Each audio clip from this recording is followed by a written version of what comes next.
إن الحمد لله نحمده ونستعينه ونستغفره ونعوذ بالله من شرور أنفسنا ومن سيئات أعمالنا من يهده الله فلا مضل له ومن يضلل فلا هادي له وأشهد أن لا إله إلا الله وحده لا شريك له وأشهد أن محمدا عبده ورسوله أما بعد.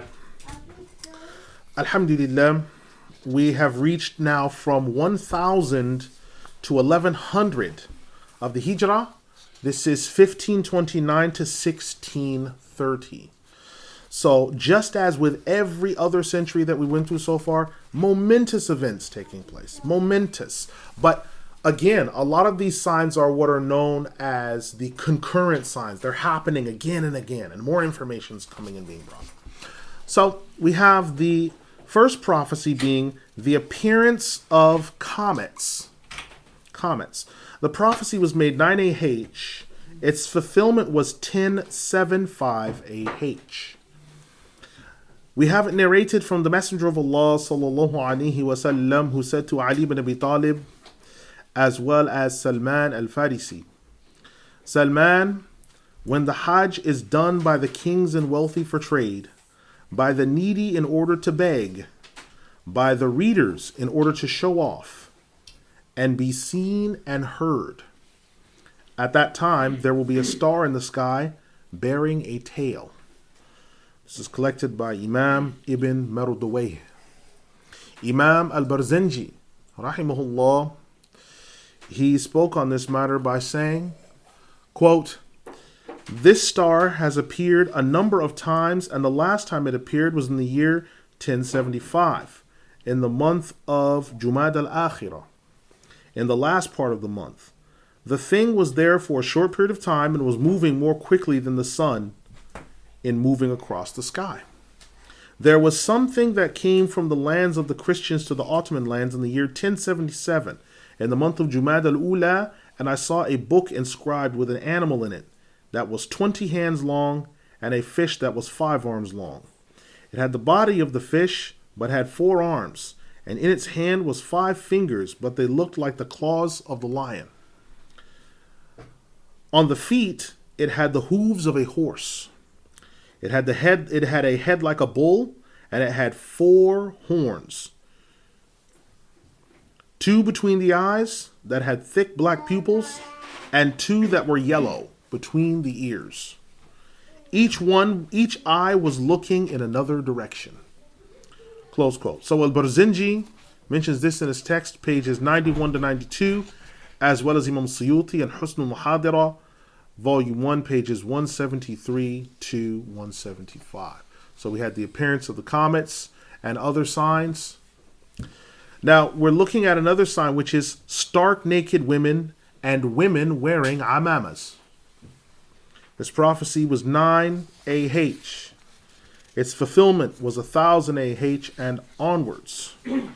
Ibn Amr narrated that the Prophet Muhammad sallallahu alaihi wasallam said, there shall be in the end of time men who will be riding on blankets or saddlecloths over seats until they come to the doors of the masjids. Their wives will be clothed but naked at the same time. They shall be wearing upon their heads clothing resembling the humps of the bukht camel. May they be cursed, for indeed these women are cursed. If there were to be a nation behind you, they would have been in service to them, just as you would have served the women of the nations before. Ibn Amr said, I said to my father, Father, what are the blankets and saddlecloths over seats regarding? My father responded, they are tall, large, and grand saddles. This is collected by Imams Ahmad ibn Hanbal in his Musnad and Al-Hakim in the Al-Mustadrak. Abu Hurairah radiallahu anhu narrated that the Prophet sallallahu alaihi wasallam declared, 2 groups of my ummah shall be from the people of the fire. I did not see them before. There are a group of people with them bearing whips like the tails of cows.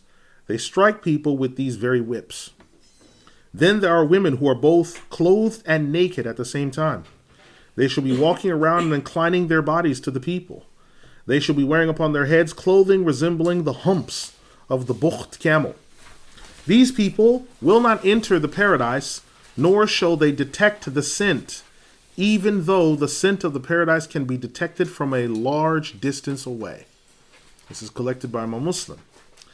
Imam Yahya an-Nawawi rahimahullah said of the hadith, quote, they will have clothing resembling the humps of the bukht camel, as their heads shall be made large. They will make their heads larger by wearing the amama, black or off-white. Close quote. Now, Barzinji mentions this in his text, pages 111 to 137, and Imam an-Nawawi in his commentary on Imam Muslim's hadith collection, this Sahih Muslim bi-Sharh an-Nawawi, as well as his commentary on the same hadith in Riyadh al-Salihin, which is a smaller collection he's put together. Now, the bukht camel is you have two types of camels. You have two types of camels, right? The first type is called the dromedary camel. This is what we would call the original. It has one hump of fat on its back, and it's coming out of Arabia, this dromedary. The second type of camel that you have is called the Bactrian camel. This camel comes from the Asian steppe. So all of your Turkish countries, wherever the Turks are from, the Bactrian is from there. And it bears two large humps of fat on its back, and bears perhaps a closer resemblance to the llama. So when the hadith mentions it has a hump like the bukht camel, the bukht camel has those two lumps, and the bukht camel is fuzzier than the dromedary. The dromedary camel has short, long, it's straight hair, but it's short, whereas the dromedary has woolly, curly hair. So when he makes the distinction that these women will be bearing resemblance to the bukht camel, the resemblance of these women to the bukht camel, and then Imam an-Nawawi rahimahullah says the humps of the bukht camel, as their heads will be made large. They will make their heads larger, so their heads will already be large. So it will be something to do with their hair. They're going to do something to the hair to make it large. And then they will be wearing the amama black or off-white, because the amama is a custom of the men. So I want to show you something, because it's come to pass, but we see it in our time as well. So I'm going to look at the first example of the complete hijab, which is everything except for the two eyes showing, right? Then there was an incident that occurred. There was a woman known as Huda Ash-Sha'rawi. She was in Egypt. Again, I'll say this. For the past 100 to 150 years, some of the greatest fitna that this ummah has faced has come out of Egypt. When you're looking for something, right or wrong, that hits on a big level among the Arabs, Egypt is where you look to first. People may, that's racist. Well, I'm Egyptian. I can say this. It's a fact. So Huda al-Ash'arawi was the first one to say the veil is outmoded. Dressing like this has nothing to do with civilization, and therefore we should opt for being more civilized. So this became the norm, which is the headscarf. This became the norm. And people began to openly mock the wearing of complete hijab. Now, an interesting thing about it is this. If you go to an area not far from Al-Azhar, I'm not sure if in the revolution of 2011 of the Kafir calendar was destroyed or not, it shows a picture of a woman lifting off of her head and face a veil and literally looking towards the horizon as if walking into the enlightened age. And that's there. Now I want to show you an example of a woman wearing something like an amama. So here we have something this is supposed to cover. It's similar to what men wear. Right? So now the neck is exposed, and then the ears were probably exposed, and everything else. And because of the way of wearing it like that, it causes a lump. It causes a hump. Because you have to put your hair either in 2 buns or a large bun, and then you put that on. With that being said, you should understand this. When you look at that progression, I've never seen anyone go back from it. So you'll see complete hijab, a headscarf, turban style, then off. And I've never seen the opposite happen. Just like you don't see a bullet jump back inside the chamber. I've never seen the opposite, because that's the whole point of what that's to do. It's undermining, slowly but surely, the foundations of the religion. It just undermines. And then people could say, well, this is picking on women. It's not right. No. Look at the men as well. It started with undermining the amama. So then the men would only wear the tarbush, and then they mocked the amama. Right? So it's not just that they just wore tarbush. That's not an issue. That's fine. But they took it off, and then they mocked the amama. They said, oh, the amama, that's something of the past. Having an amama and a big old beard, that's the past. Curly Q mustache, mocking the beard, tarbush, mocking the amama. And then finally, nothing on the face. Head bare. Right? But it's a slow process that starts. And so the Bukht camel is an apt representation, because even the style, in order to get your hair to fit under one of those, you have to cut it in a style in which it will be frizzy or curly, like the hair of the Bukht camel. There's no way to get around that. And there were huge celebrations recently that, oh, look, in the NWBA, look at the number of Muslim women that are now out there. I was like, what? So, because I'd never heard of this before. It's in the United States. So I started doing searching and everything, and I found, oh yeah, they are in there. And what is it? Big bun in the back, wrapped. The Bukht camel strikes again. And it's like, and the whole thing about it is, we want to show that one of them said, we want to break stereotypes, that Muslims are submissive, and that they're at home, and that they're demure and modest. That's a stereotype. We're loud and boisterous and ignorant. That's what we're really like. Well, we want to break stereotypes. That we have soft voices. So what? They're buffed, gravelly voiced, knuckle dragging, head turban wearing. Well, subhanAllah, you've broken that stereotype now. But understand, though, it's a slow progression, because what is all this about? It's about reconciling to the world. You've got to find a way not to fight against the world to make it submit, but to find a way to submit to the world. To the world. I'll say this in closing before moving on. Next time you get a chance to just say to someone, say, hey, I just wanted to ask you, I've heard there's 4 ayat in the Quran regarding hijab. Where are they? Oh yeah, what is hijab, by the way? And why do you wear it? There's nothing more painful than seeing on Good Morning America, a woman asked, why do you wear hijab? She says, it's for cultural reasons. It's got nothing to do with Islam. Nothing more painful. Nothing more painful than seeing someone. You might as well go in there and also say, I fast because it's to identify with the poor. Just go in there all the way.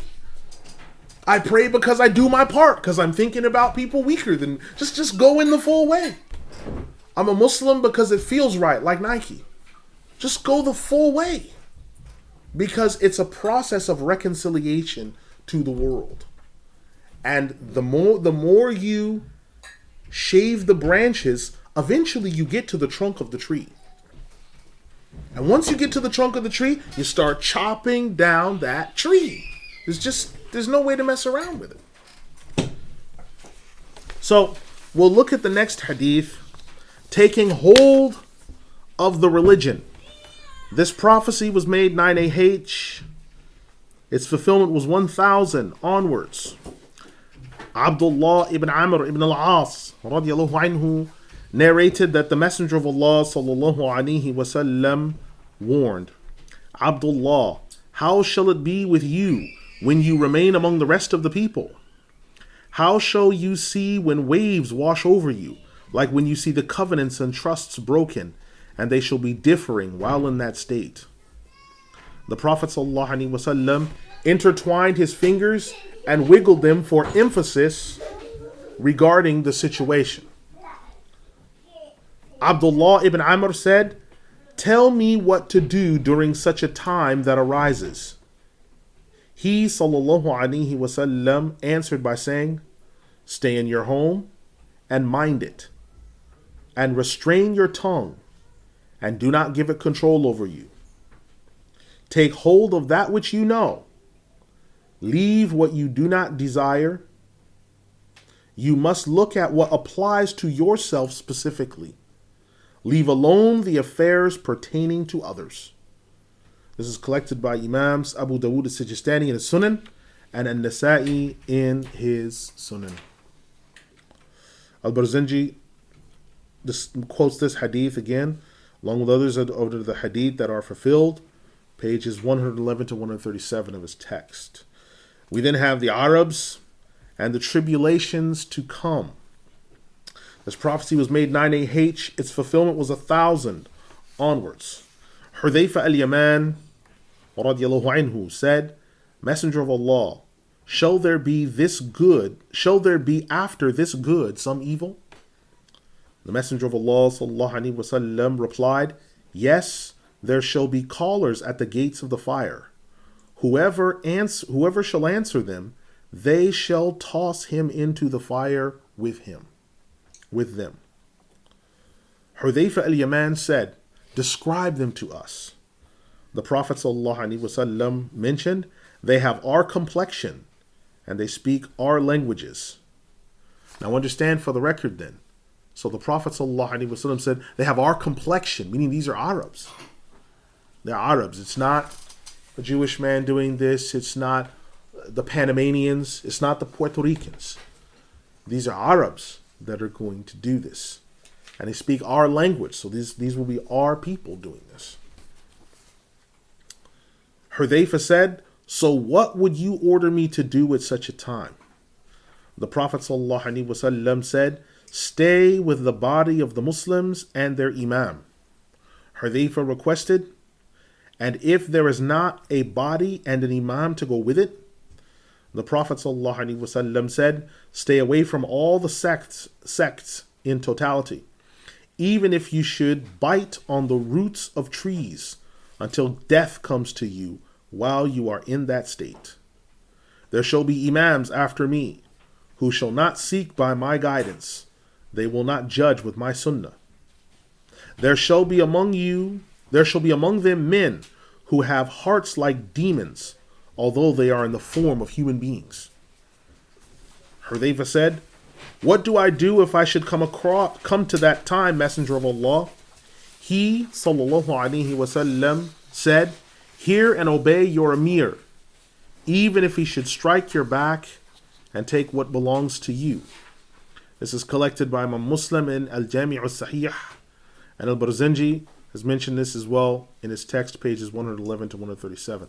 This then makes us understand that even if there's not a imam, this is referring to the grand imam in terms of the khilafah, and a body of people around that, then you stay away from the sects.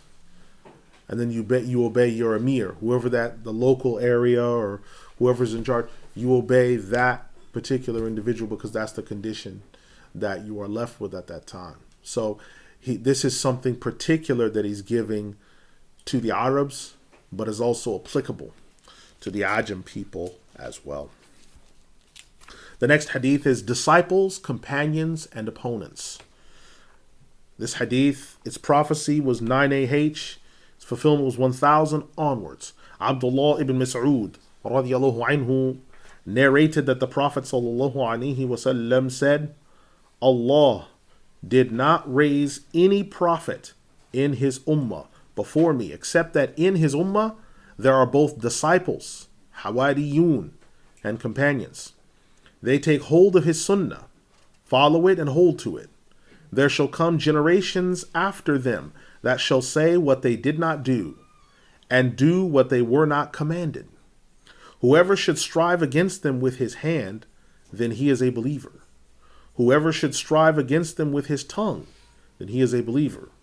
Whoever should strive against them with his heart, then he is a believer. There is not a grain of a mustard seed of faith left after this for anyone. This is collected by Imam Muslim in Al-Jami' al-Sahih, and Al-Barzanji discusses it in his text, pages 111 to 137. So, the Messenger of Allah sallallahu alaihi wasallam says that every ummah has its disciples, hawariyun, and companions, ashab. Now, we have to make a distinction in here. When we talk about companions, the Arabic word used is sahaba. The singular is sahabi.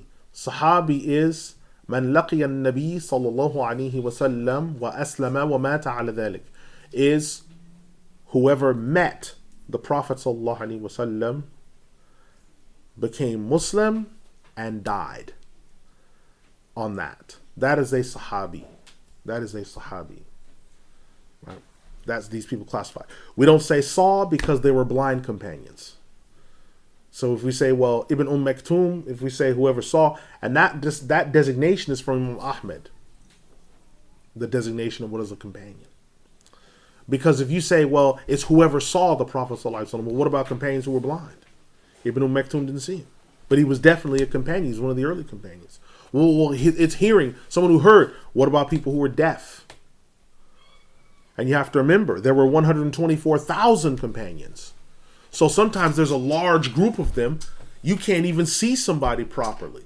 So if you make seeing the designation, even people who have vision, who couldn't physically get to him to where they had a view of all of him, they wouldn't be included under this categorization.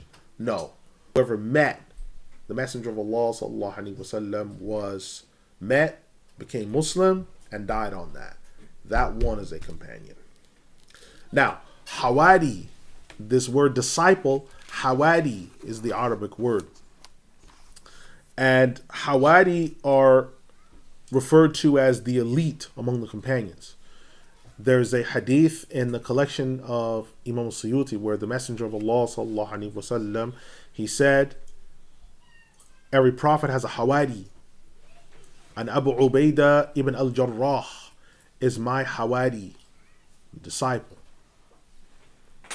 It's also mentioned that Abu Ubaidah ibn al-Jarrah and others wore the white thobe as a regular and frequent occurrence. So not just on Fridays, but as a regular occurrence. So the hawariyun are distinct from the companions. Right? They're companions, but they're hawari. You have different designations of companions. So you'll have the companions as a whole. Then among the companions, you'll have hawariyun. An example would be Abu Ubaidah ibn al-Jarrah. Then you have the rightly guided khulafa. These are also them. You have the witnesses of Badr, those who were at the Badrs, 313. Right? So these are examples. The 10 promised the paradise, who are mentioned by name. Right? And the scholars organize these in ranks. So I'll go through them very briefly. So you have a sahabi, which we've already defined this designation. Then the best among that are the 4 khulafa, which are Abu Bakr, Umar, Uthman, and Ali radiyallahu anhum ajma'in. This is these 4. Then the best after that are the 10 promised paradise, which includes those 4 and the other 6, which are Talha,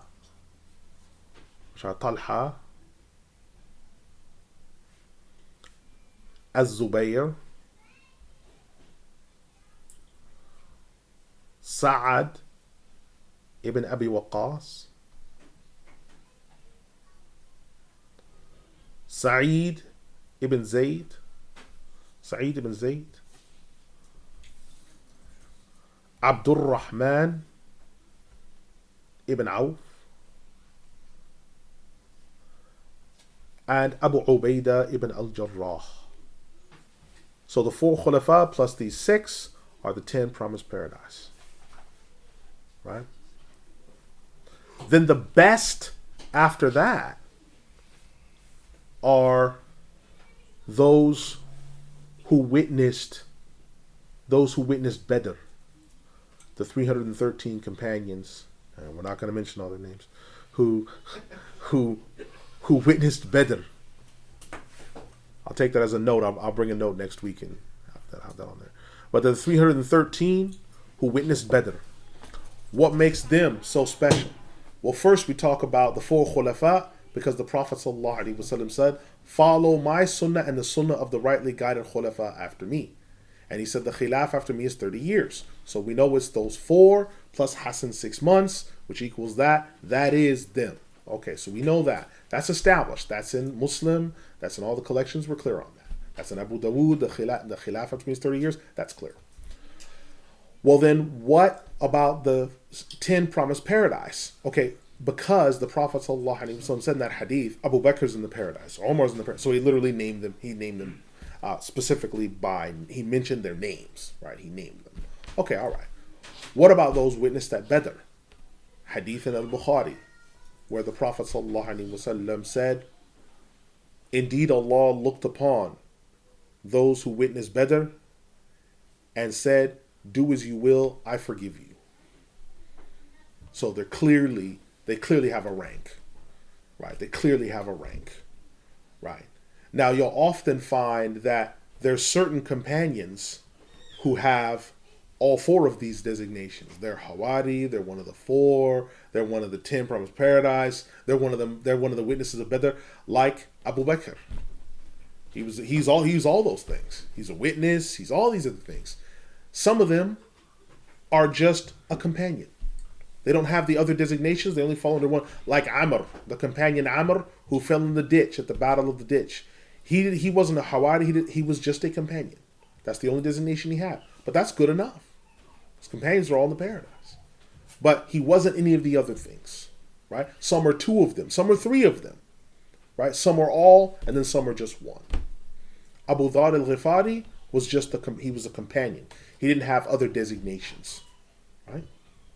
So it's important to understand the companions of every ummah, right? They have both Hawaris, they have both Hawariyun, and Sahaba, right? The Hawariyun, the most elite and knowledgeable among them, and then you have the companions at large, right?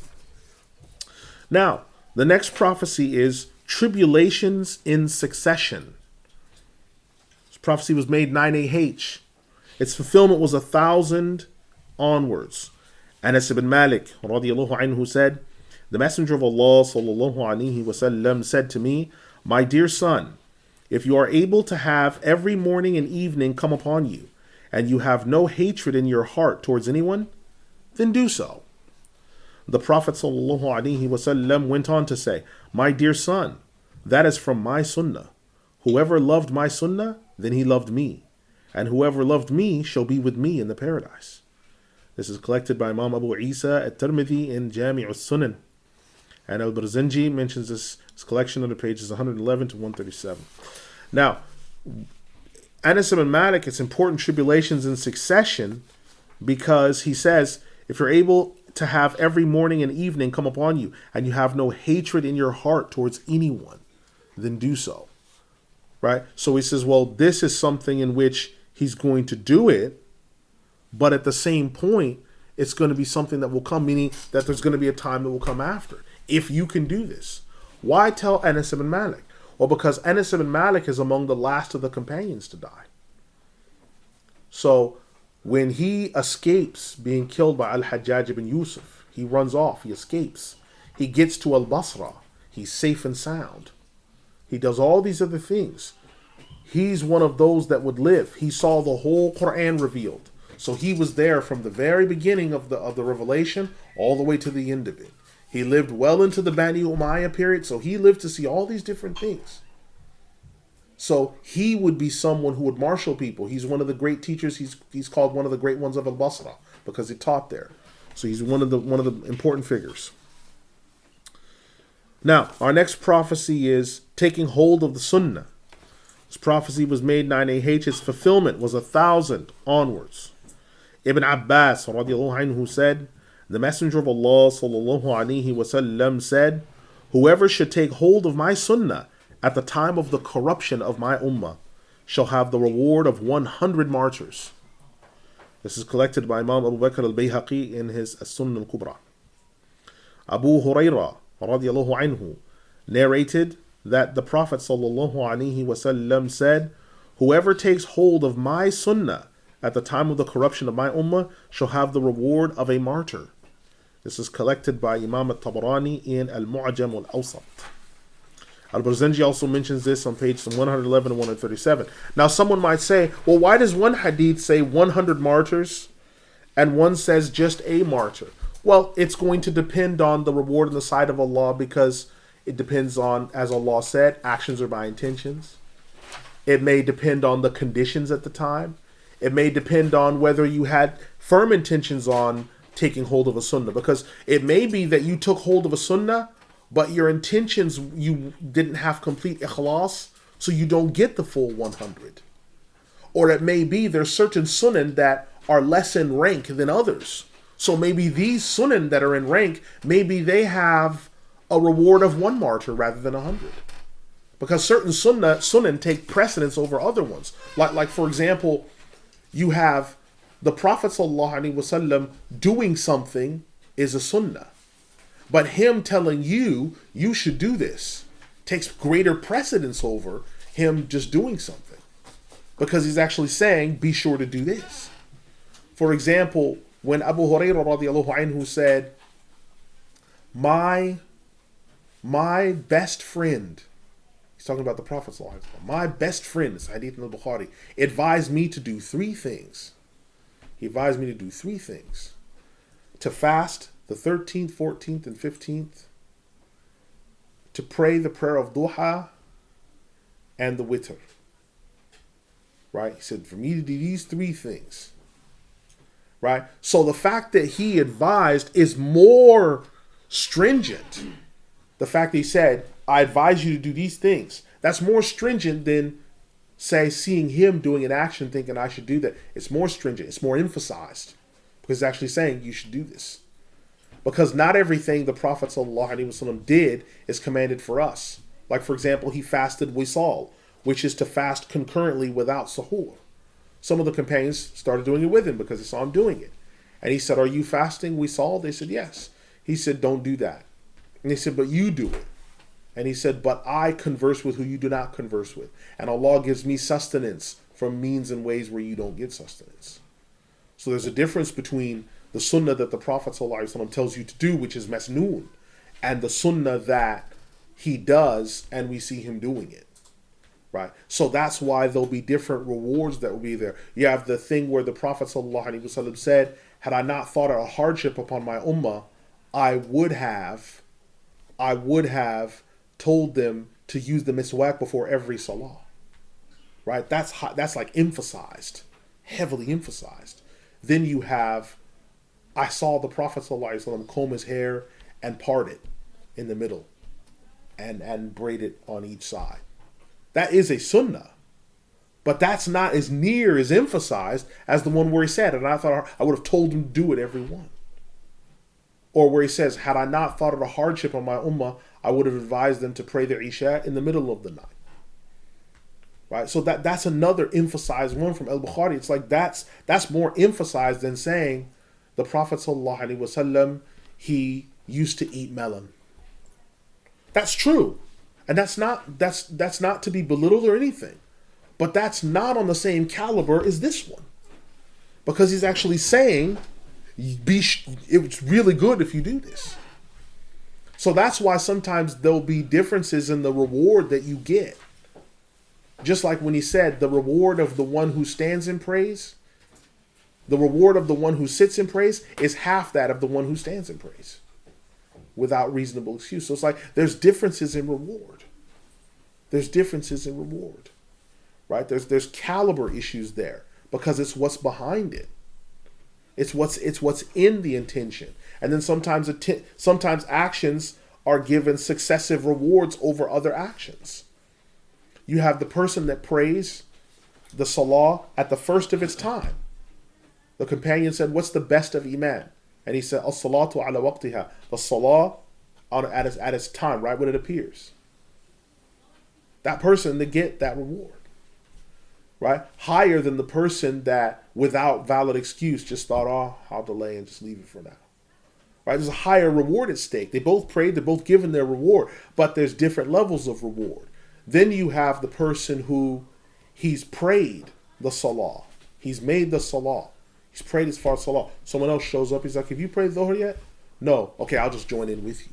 Now he doesn't have to do that because he's already prayed dhuhr, but he joins in again. So now he's getting a reward, and the other person's getting the reward, and they're getting the reward for praying in jama'ah as well. So it's just like, it's compounded things. And that's why rewards will differ. That's why the aspects of rewards will differ. And that's why it's so good to maximize rewards, to get as much as you can. Now, we come to the next prophecy, which is mass concealment of religion, the Second Inquisition. This is from the prophecy was made the date 9AH. Fulfillment was 1000 onwards. Jabir ibn Abdullah radiyallahu anhu narrated that the Prophet sallallahu alaihi wasallam said, there shall come upon the people a time in which the believer shall conceal himself among them, just as the hypocrite conceals himself among you. This is collected by Ibn Sunni and classed by him as authentic. Now, in order to properly go through the rest of what we want to talk about, we have to properly grasp this. The munafiq conceals himself among the believers because he's doing all the actions of the Muslim, but he conceals himself because he's hiding major kufr. Well, what does that, what if it gets divulged that he's hiding this major kufr? He's been doing these things, but it's major kufr, doesn't believe it at all. He could be killed. He could be killed. And that's why Allah mentions in Surah Al-Munafiqun, those who have come into the religion and are using the religion as a shield to protect themselves. All the scholars of commentary say, from being killed. From being killed. So now that we understand that ruling, that understanding, now we go back to the hadith again. There shall come a time upon the people. There shall come upon the people a time in which the believer shall conceal himself among them. Them, the people. Just as the hypocrite conceals himself among you. So there's going to come a time where Muslims will hide because they have reason to validly know. It's not because I feel that, no. You're going to be killed. And you will have that same concern of being found out that the hypocrite will of being found out that he is a kafir. You will have the same concern of being found out that you're a Muslim. A time will come where that same fear will be, I don't want this to happen. Now, this is known as Al-Mihnatu Thaniya, the Second Inquisition. We have to go back just before we dive into this. Because the First Inquisition is every bit as terrifying as this one. The First Inquisition occurred in the Third Age of the Muslims, during the issue of the creation of the Quran. So the Abbasid Khalifa says the Quran is created, and he begins to persecute those who say otherwise. He goes on an inquisition, a mihna. Those who are summoned and are questioned, they're summoned and summoned and summoned, they escape because they don't want to get caught. They're summoned, they're tortured. If they say the Quran is the speech, the eternal speech of uncreated speech of Allah, whoever says otherwise is kafir, heads cut off, killed. Killed. Imam Ahmed is the only one left standing strong at that point. Muhammad ibn Nuh is dead. He'd been tortured until his body gave out. Yahya ibn Ma'in, all these other people, they broke under torture. They just broke.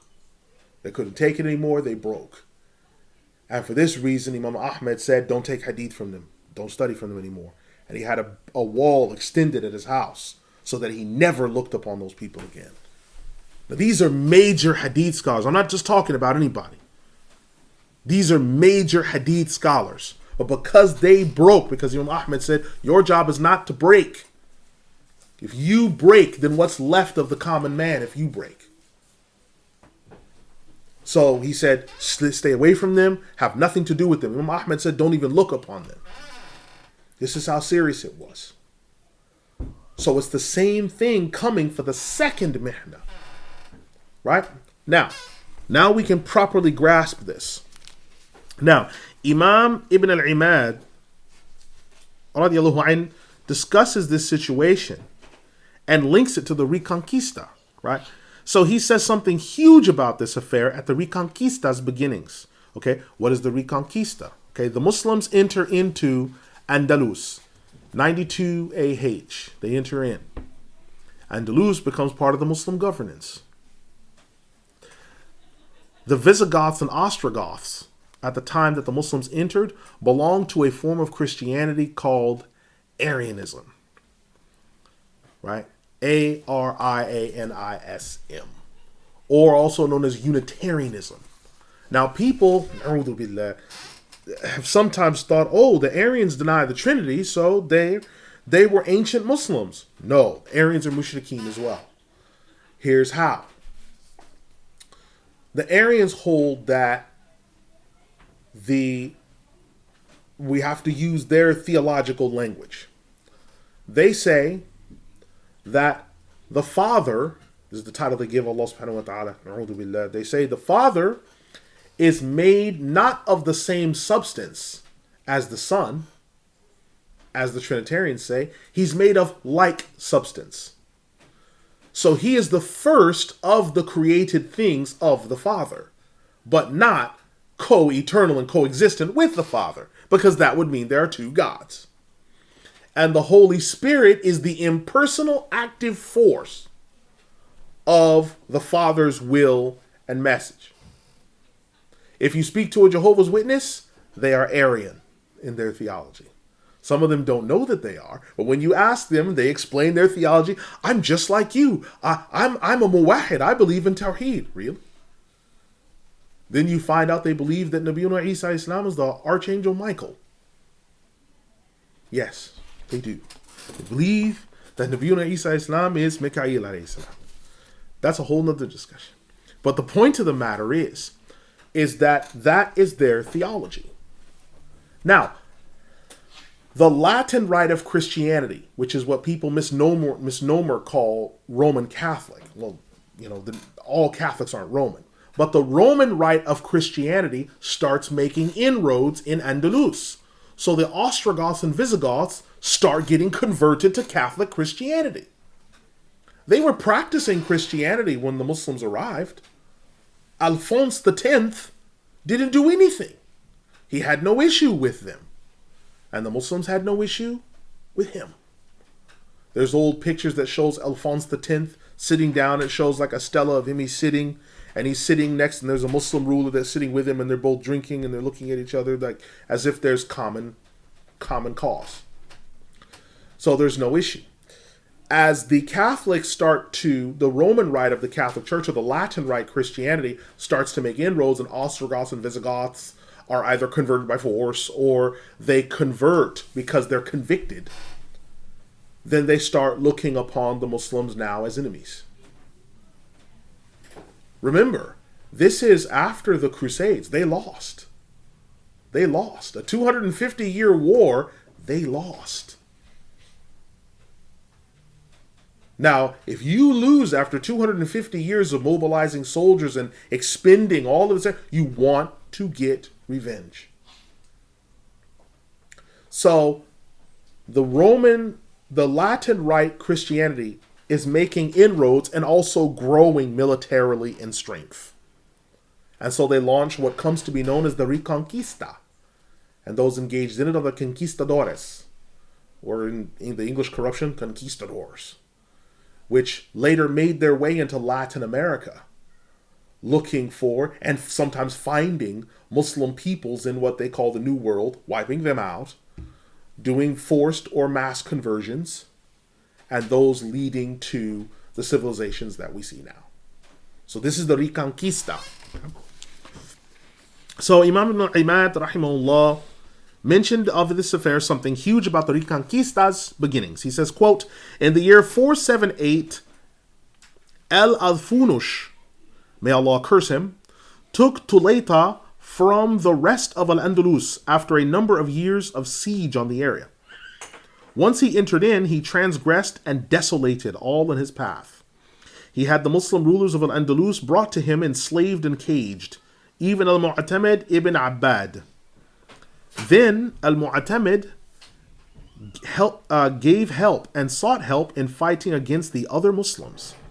And Al-Mu'tamid was able to get through by opening the gates to the rest of Al-Andalus to Al-Adfunush.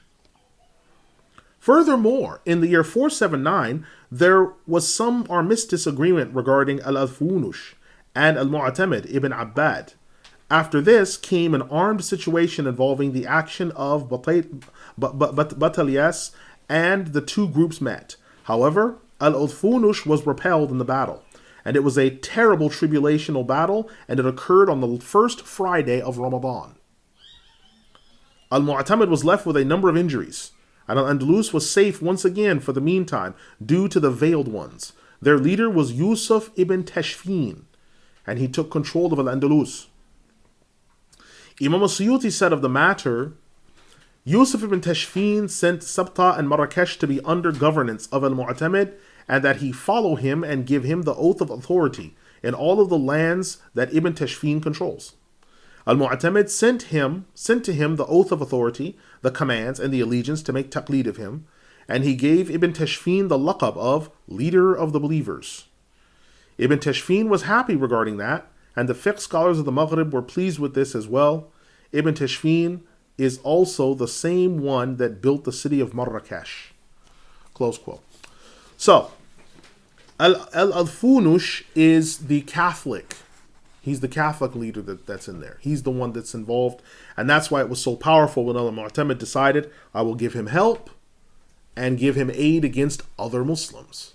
I will assist him. So Al-Mu'tamid becomes what we would call state's evidence, right? He becomes a marked man, because state's evidence is you become a pawn in the hands of the state. He becomes a snitch, or other titles, desultory titles you could use for him, right? Yusuf ibn Tashfin is a governor in the area who has the military strength to repel some of what's going on there.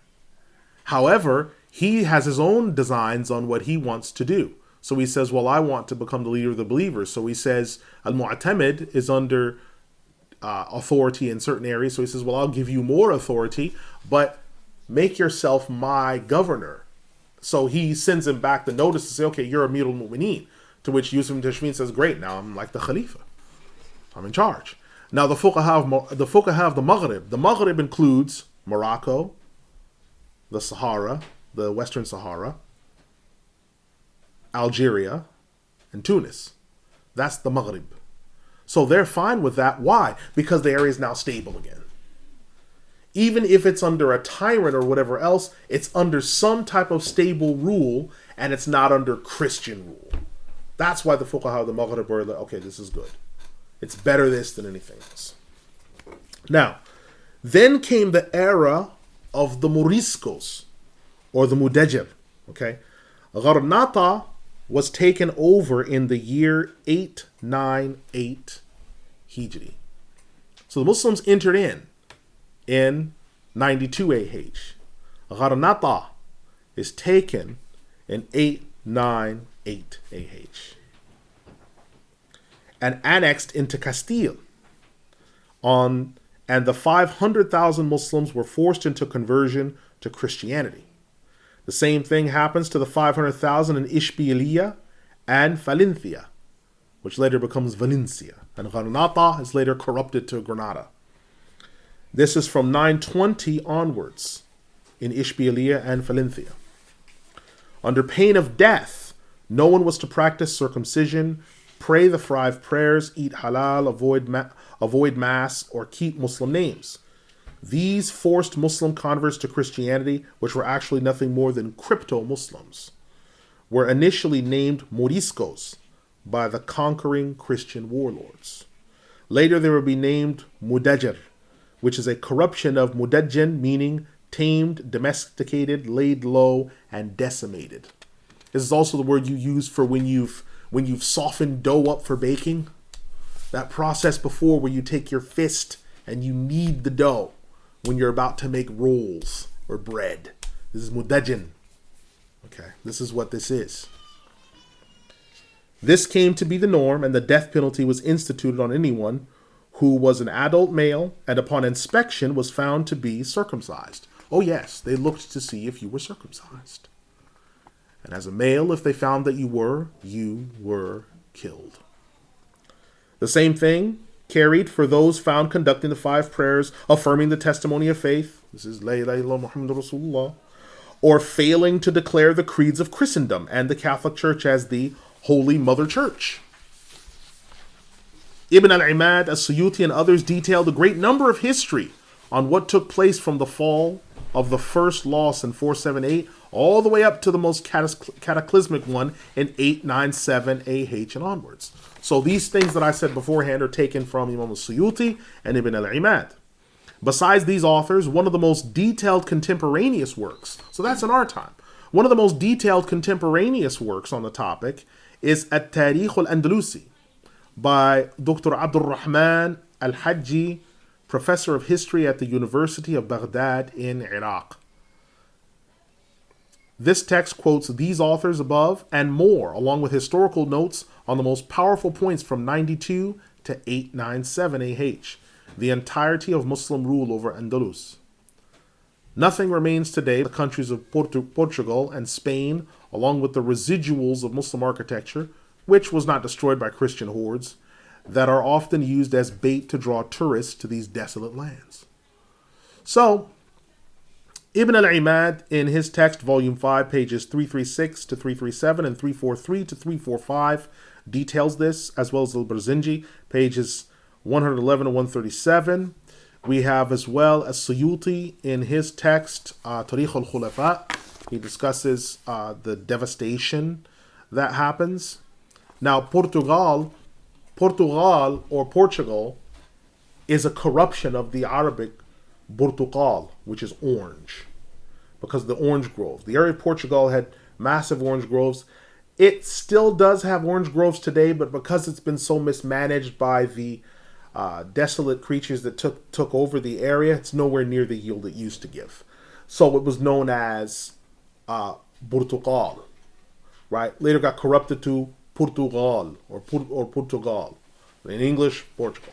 But Portugal means orange, the color orange, and Portugal also means Portugali is orange or Portugalia, and then Portugal or Portugala is an orange, the actual fruit.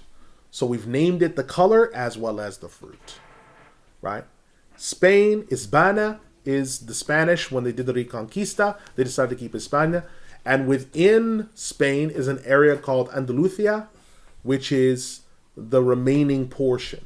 Now, the interesting thing is every year they have an area called, they have a holiday. And part of that holiday, they carry out what's known as the expulsion of the Moors. So they all dress up like us. They also paint themselves in blackface. Or they put on bronze, like when you go into a Flex magazine pose down. They put that on. And no one wants to be those people. They have to be chosen and picked out because these are the people going to be expelled. And obviously everyone wants to be the victorious Christian army. So these people dress up like us. Amamas. They might put on fake beards because who in Spain wears a beard? And they put on our clothes and they parade through the streets, at first sticking their chests out, beating themselves, simulating rape against women and all these other things. And then the Christians come, dressed as Klansmen or Catholic inquisitors, purifying the land, and there's a huge celebration, and people are drinking, and fornication is in abundance that night, because it was the expulsion of the Moors. And this happens every single year. And it's important because this is the Second Inquisition, where Muslims is like, they can't be found out. I can't be found out to be a Muslim. If they find out that I'm a Muslim, it's over. I'm finished. The same fear that the hypocrite has of finding out. It's not like a situation here where someone's like, oh man, a kafir said something to me while I walked outside of my house. Or he looked at me in a certain way. No, that's not. He knows you're Muslim. That's why he's giving you the look and he's shouting. We're talking about someone who's completely hidden his Islam. Nobody knows he's Muslim at all. And he knows, if I'm caught, I'll be killed. This is the Second Inquisition. And it's concurrent because it continues. Because we go into the age of Al-Masih al-Dajjal where there'll be incidents like this that still occur. We're still in the Second Inquisitional period. That's not done yet. There was a lull.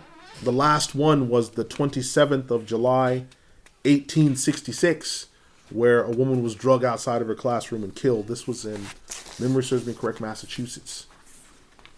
Then it stopped for now.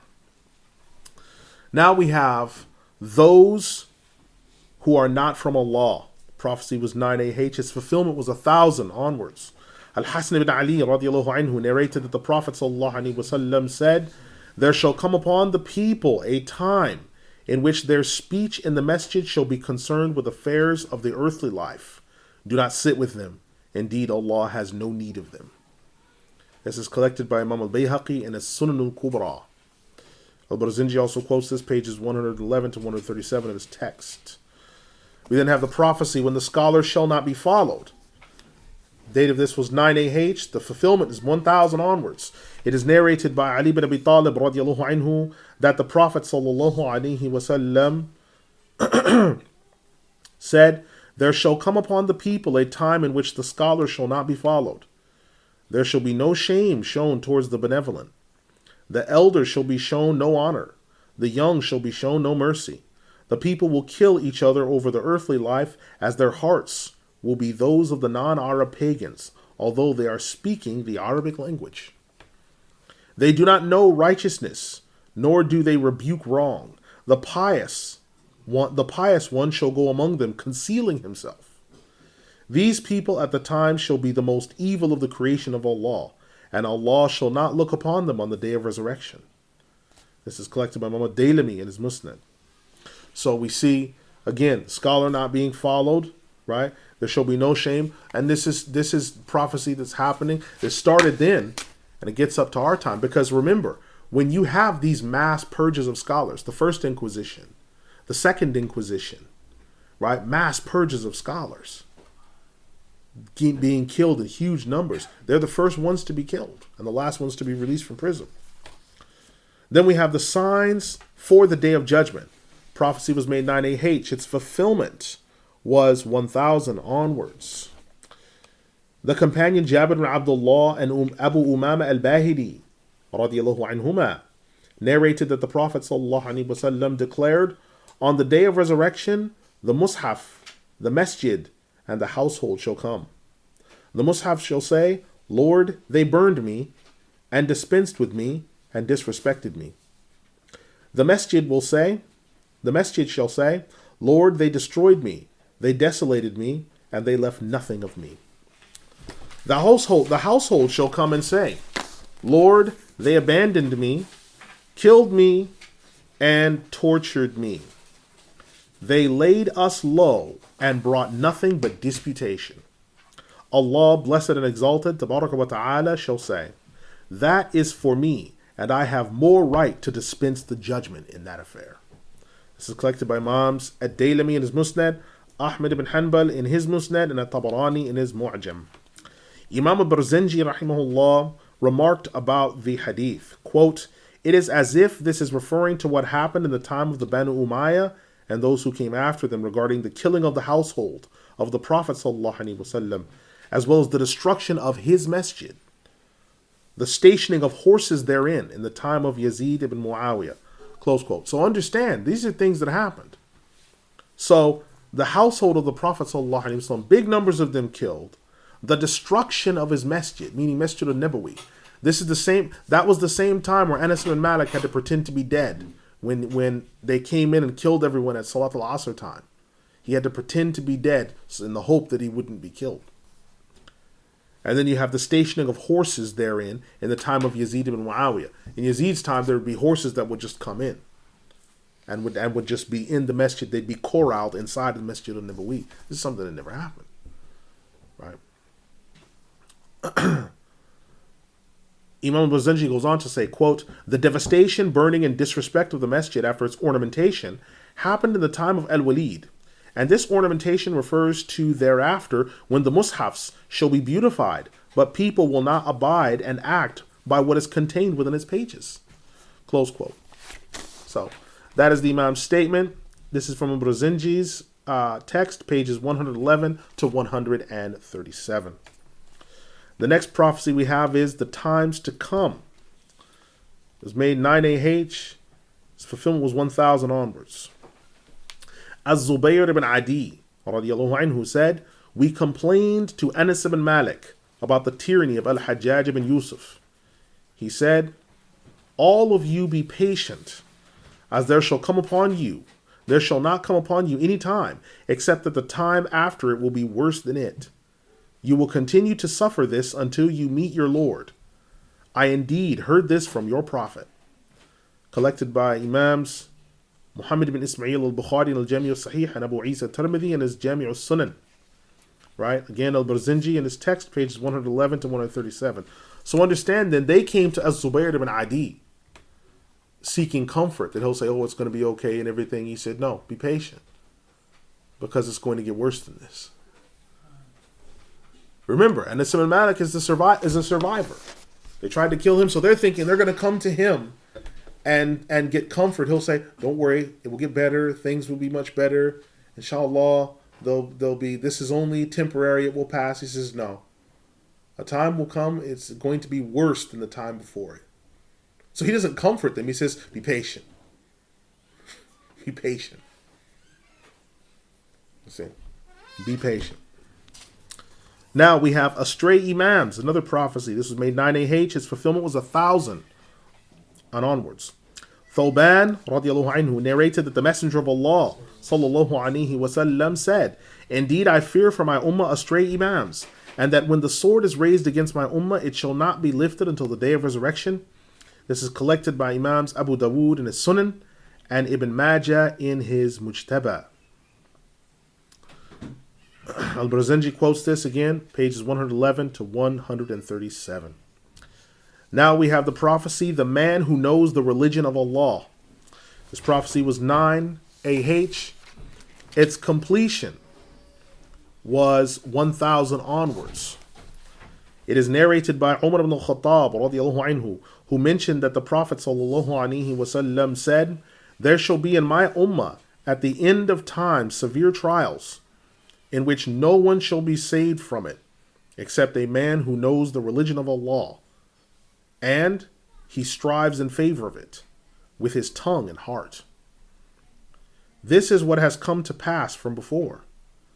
The only other one to be safe is the man who knows the religion of Allah and testifies to that and acts upon it. This is collected by Abu Nasr al-Sijzi and Abu Nu'aym al-Isbahani in his Hilya. So the man who knows the religion of Allah, right, there shall be in my ummah at the end of time severe trial in which no one shall be saved from it except the man who knows the religion of Allah. Why? Well, because a lot of what's happening will be necessary to get through it. You'll need to know the deen. So when we start talking about, well, how do we know what food is halal? Because you'll know the deen. So you'll know what to do. Well, how do we know how to protect ourselves from what the Dajjal is going to do? Because you'll know the deen. So you can protect yourself from that. Well, how will we know how to avoid riba and things?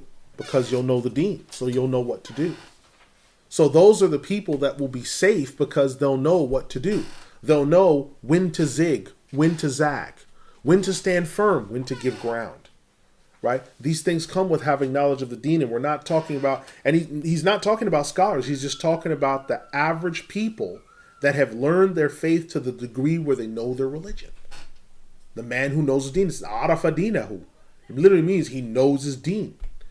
Right? He knows his deen. So if you know that, then you'll be protected from a lot of these things. You'll undergo trials, but you won't fall into the trials. You know when the Dajjal will appear, if you're alive, you'll know better than to say, I'm going to go confront him. I'm going to recite the Quran to him and set him straight. You'll know better than to do that. Or say, I think he's misunderstood. If he was just given the opportunity to really listen to the deen, and we gave him dawah properly because I'm a modern Muslimah and I can change him. Right? You'll know better than to do that. You'll know better than to say, I train 6 days a week at the gym. I'll go finish off the Dajjal. Bring him over here. You'll know that it's not about that. That it's not about, it's not all of it's a physical war. There's a certain level of it that's spiritual. That's above just the physicalities of war. The physicalities of war are symptoms of spiritual things that are happening. Before someone ever picks up a sword, they've already, or a gun, or a rifle, or a knife, or a rusty steak knife, or the butter knife that he's made into a weapon, or the razor blade that he's melted onto the toothbrush. Before he does any of that stuff, there's a determination that takes place in the mind and in the heart. So there's spiritual things that are going on before any of that comes to pass. So it's not a matter of just going and saying, well, if we kill the Dajjal, it'll all be over. It's not like that. People understood during the time after the Weimar Republic collapsed, when the Nazis were in power, people knew that it wasn't enough just to kill Hitler. It's not enough. Because Hitler's a figurehead of it. Yes, he's the big influencer, but it's not enough. It's not enough to kill Stalin. It's not enough to wipe out Bush or Trump or whoever these tyrants are alive today. Because they're all tyrants. It's not enough just to get rid of them, because there's a little wheat germ of them in the people that support them, that have let them in power, that have done all this other stuff. There's a little bit of Hosni Mubarak in every Egyptian who compromised and let him be in and let him stay in and allowed him to be in and compromised to him. And when the Bakshish came, he accepted. He's like, well, what can I do? And there's a little bit of Hosni Mubarak and Abdel Fattah al-Sisi in every Egyptian that allowed that. There's a little bit of King Fahd in every inhabitant of Arabia that just allows, well, what can I do? There's a little bit of that in all of them. There's a little bit of Parvez Musharraf in every Pakistani that allowed that to go down and just left it. It's in there. It's that little wheat germ is just in there. Because there's no way he'd be able to hold on unless that was the case. So there's spiritual things that are at work where those tyrants, those people, yes, they're tyrants, but they're archetypes, they're models. Just like the prophets, they're individuals, but they're also archetypes of righteousness. There's archetypes of wickedness. And they run the same pattern. They'll come to power, they get all the guns and the means that people would use to defend themselves. Then they go through a process where the people are indoctrinated, so they can't rise up and stand up against them, and they wouldn't think to do it because, what do we have that's better than here? They go through these processes, right? So we have to understand that the man that knows his deen safeguards himself. He protects himself because he knows, I can't fix that and I can't fix this, but I can work on my children. I can work on me. He knows what he can do. Okay, listen, I can't get to my cousins because I only see them twice a year, but I can talk to my parents. I can talk to my nephews. He understands what battles he has. He understands where his influence is. Some people you have no influence over. Right? You look at your family and say, okay, I can't influence my grandparents. They refuse to be influenced. But I can influence my aunt and my uncle. You look at where your battles are and you draw the conclusions and you go from there. That comes from knowledge of the deen rather than coming in and turning on a Klieg light and shining the light of the deen on everybody and you wind up burning out half the room. Because you don't know who's going to accept and everyone's, it's too bright. It's too much. So you look at, okay, listen, do you want it or don't you? And can you or can't you? You look at the condition. And these are the people that know the deen. Now, next prophecy is the rise of the mercantile class. This prophecy was made 9 AH, came to fulfillment 1000 onwards. All right, so we have the Prophet ﷺ said of the end of time, it shall be declared permitted for this ummah to engage in intoxicants. Riba shall be used in transaction in abundance. People will use bribery as a gift. Zakah will be changed into a trade. This is collected by Imam Tabarani in his Mu'jam. The Prophet ﷺ warned, the time will come in which the trust shall be seen as a debt, zakah as a debt and burden, and learning shall be done for other than the religion. This is collected by Imam Tabarani in his Mu'jam. Abu Dhar al-Ghifari radiallahu anhu mentioned that the Prophet ﷺ said, the time shall come near in which there shall be much wearing of shawls, much trade in wealth, masters of wealth gaining grandeur on account of his wealth. Abundance of police, man-children shall rule. There shall be abundance of men and there shall be abundance of women and paucity of men. Tyrannical rule will predominate. Weights and measures shall be affected and lessened. Collected by Imams al-Tabarani in his Mu'jam and Al-Hakim al-Mustadrak, and they class this as authentic. All right. Now, before going into this wholeheartedly, I want people to understand that because it's been said by some Muslims that, well, if you just study the revealed law, you won't have any real knowledge of life. You won't be street smart. You won't know what's going on in the world. All these ruffled up, scruffy old men on their canes, they don't know the first thing about how a modern society works with regards to economics. They haven't been to the London School of Economics. They haven't been to any of these places. They haven't been to Berkeley. They haven't been to a Polytech. These scruffy old men should just focus on taking their Geritol, eating whatever it is that they eat, getting their glasses fixed so they don't hang lopsided on their face, and maybe wearing a sweater and going on their afternoon walks. Because the world's too complex to just be listening to some religious scholars talking a whole bunch of fluffabaloo about nothing. We go to you when we want to know about Salah.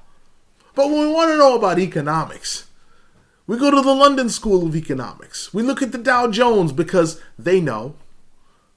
But when we want to know about the Salah, if I'm looking to get married, if I want to, then I come to you. But unless I need to do that, you scruffy old guys, you don't worry me about my college debts and my other stuff because that's above your skill set. That's the thinking being passed off. Now, in order for the mercantile class to come to power, mercantilism and the mercantile class, we have to first understand what exactly brought all this to bear. A very, very good book, which I've read through, and I would say for you to try to get a hold of, it's called A History of Money. It's a great book. It's a history of money from ancient times to the present day. It's by Glenn Davies. History of Money from Ancient Times to Present Day by Glenn Davies. And it's published by University of Wales Press, 1994 edition. I always try to get the earliest edition because there comes a point where the later editions, they start making subtractions usually as they start to try to dumb people down.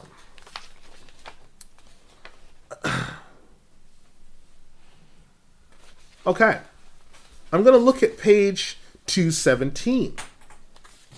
217.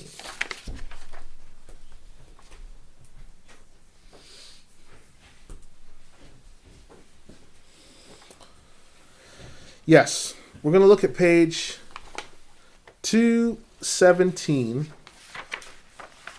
which the chapter starts, usury. A just, quote, usury, a just price for money. Powerfully mixing his metaphors, Professor Tawney, in his stimulating analysis of Religion and the Rise of Capitalism, showed how the revolution in prices, gradual for the first third of the century, but after 1540 a mill race injected a virus of hitherto unsuspected potency into commerce, industry, and agriculture, at once a stimulus to feverish enterprise and an acid dissolving all customary relationships. 1926, publishing, page 142. One of the most important spurs to commercial activities of all sorts was the gradual removal of the age-old prohibition against the paying of interest.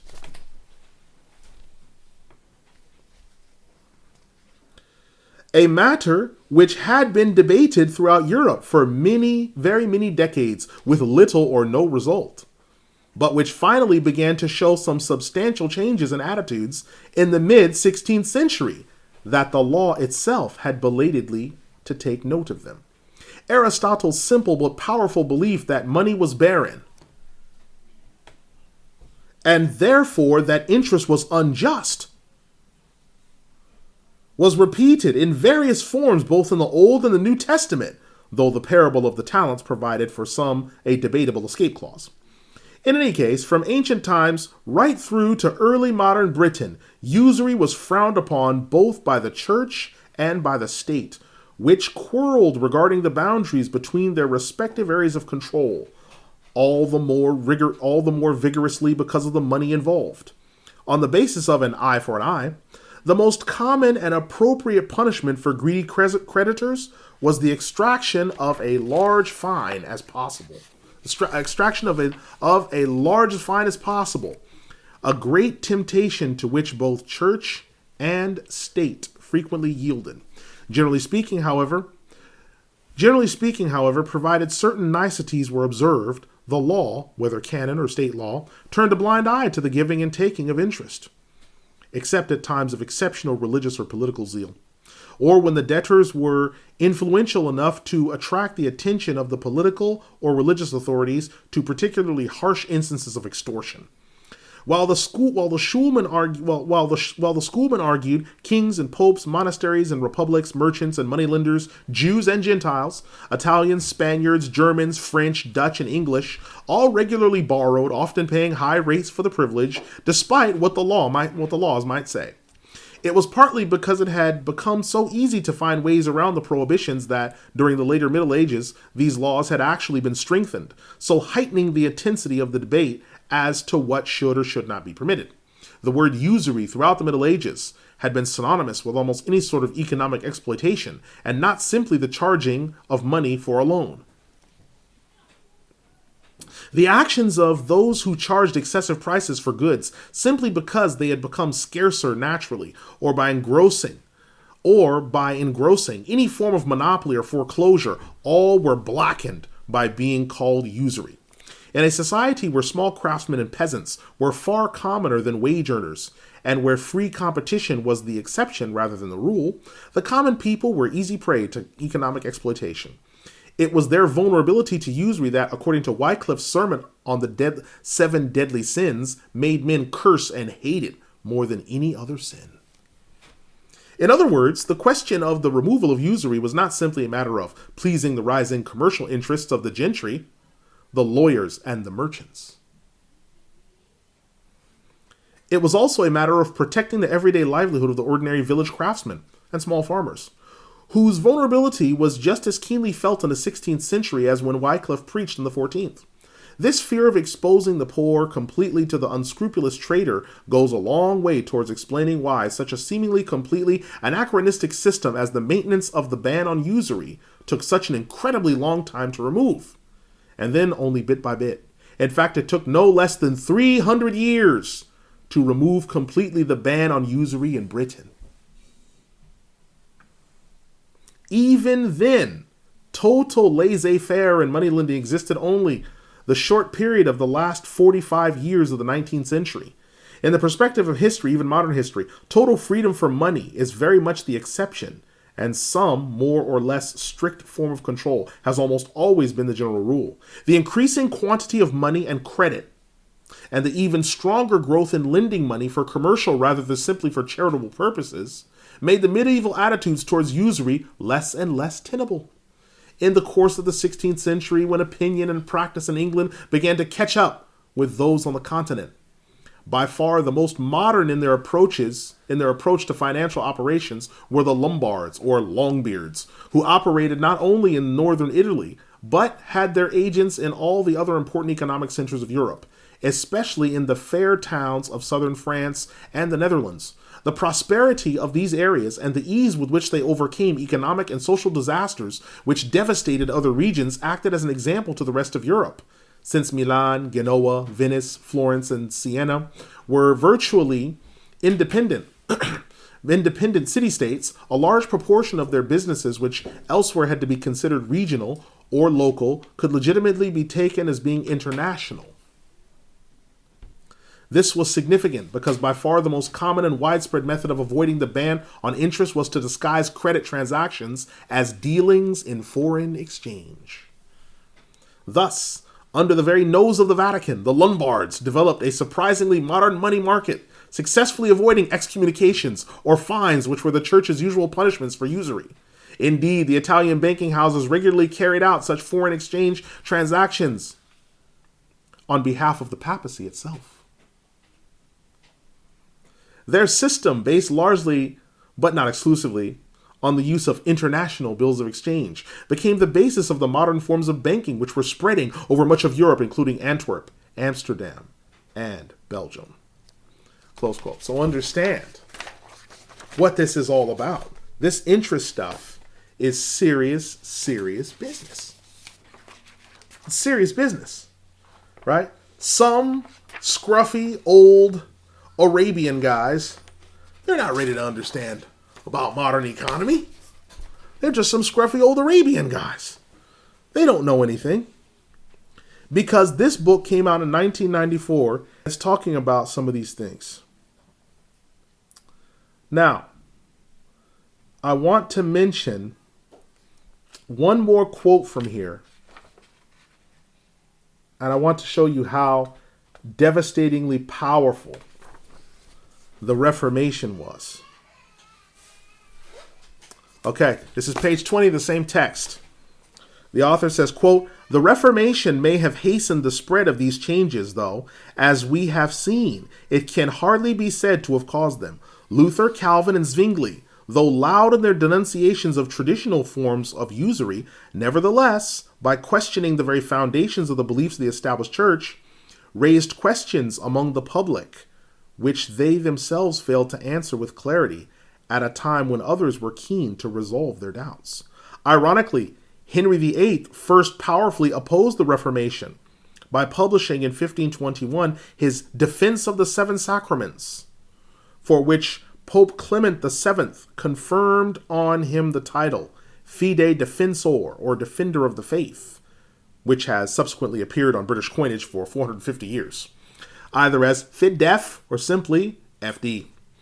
While it was more important matters of state, such as royal marriages and the sovereignty of the crown over the church, confirmed by the Act of Supremacy in 1534, that caused the rift with Rome, nevertheless its relevance to usury follows from the fact that once this break had been accomplished, there was no longer any overriding ecclesiastical impediments to the long overdue clarification of the legalization of the payment of interest. Thus, it so happened that the first act to legalize the payment of interest in Britain was passed in 1545, when Henry was in the middle of his program of debasing the coinage. Money and credit were equally capable of being manipulated by the monarch without undue parliamentary or ecclesiastical opposition. Close. So, you understand then the rise of mercantilism and bullionism. So the Muslim accountant, that balding super genius who's trying to get on at some accountancy firm, who says the Maraji are a bunch of scruffy-haired old guys. They don't know anything. They need to get their glasses fixed, get a new cane, and sit this one out.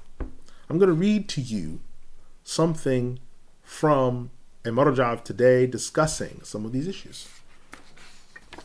Imam Abdul Qadir ibn Badran ad-Dumi, rahimahullah, who died 1346, he states the following about zakah as a debt, riba growing in transactions, and the rise of the mercantile class. He says, quote, "The first one we have seen to have put forward the explanation of promissory notes for debts and bills of sale according to the Frankish ways was the scholar Ahmed Bak ibn Ahmed ibn Yusuf ibn Ahmed al-Husayni al-Masri. Close quote. So the first one to have ever described this in detail, to have discussed it, was this Imam. He lived from 1232 to 1271. Right? So he's talking about these matters, how to deal with these things. Remember, no one's talking about this at the time. No one's talking about this. Not in the Kafir world, not in the Muslim world. No one's going to put together the pieces like we're going to see this Imam and Imam Abdul Qadir ibn Badran put the pieces together. Remember, scruffy haired old Arabian guys or whatever, they don't know anything. Because they just sit around and study the Quran and the Hadith all day. I want to show you what happens when you study the revealed law and how Allah gives you openings. He says, quote, he is the same one who made a commentary on the book by Imam Shafi'ii, and he reached up until the book of Zakah, which was the 20th volume according to the writing that we can see by his own hand. In his treatise named Delight of the One Who Desires, he quoted in the beginning of it a portion from his commentary on from the 20th volume, which reads, the first banks to have been brought about were in some of the republics of Italy, for example, Venice and Genoa, while in Spain, the banks that cropped up were in Barcelona and in a number of cities in Germany. They then made it to Holland, then were popularized by sovereign decree, and the merchants spread far and wide, and so did their profits by transacting with the banks. The establishment of the Bank of Venice was in the year 551 AH, while the Bank of Barcelona was 762 AH, and Genoa had its bank in 809 AH. After that came Amsterdam, the capital city of Holland, and this bank was established in 1017 AH. Then Hamburg in Germany in the year 1079 AH, followed by Nuremberg in 1030 AH. The Norwegian capital of Stockholm saw its first bank open in 1078 AH. Now, what appears to be the case is that this was the first bank to spread the use of paper, referred to as banknotes, for use among people, and the government of Norway was the one which brought about mortgage loans. Then the banks and their agents spread greatly after that. And what they brought about in terms of promissory notes and bills of exchange were bought and sold. Then right after this came the loans given by specific individuals to governments that totaled millions of lira. These individuals would not loan the government anything except that the amount loaned corresponded to the amount the country had in wealth. These same people issued notes in exchange for those promissory notes and bills of sale. These notes would be increased or decreased based upon the conditions of the wealth of that country. The wealth of that country would be judged based upon easing, increase, decrease, and whether there was war or peace. Much of what the government issued were debt notes, and these were later named banknotes, as they were promissory notes for whoever carried them. People made use of them based upon the relative ease with which the notes could be moved, as an individual could hold in his hand or his pocket the value of the treasure of gold in reserve. But the condition for the people being able to redeem these notes, use them, take these in place of gold and silver, was that the person would have to be paid whatever promissory notes were in his hand that were redeemable. Then in the vaults of the government which had printed these notes was the actual gold and silver, which did not go over the value of what was printed. It was possible for the government to take leave of one of the banks that it would issue these notes with conditions, specific strictures, so that when the bank or the government overissued, there would be no doubt for the people regarding the paying of the wealth, when the time came for the banknotes to be redeemed.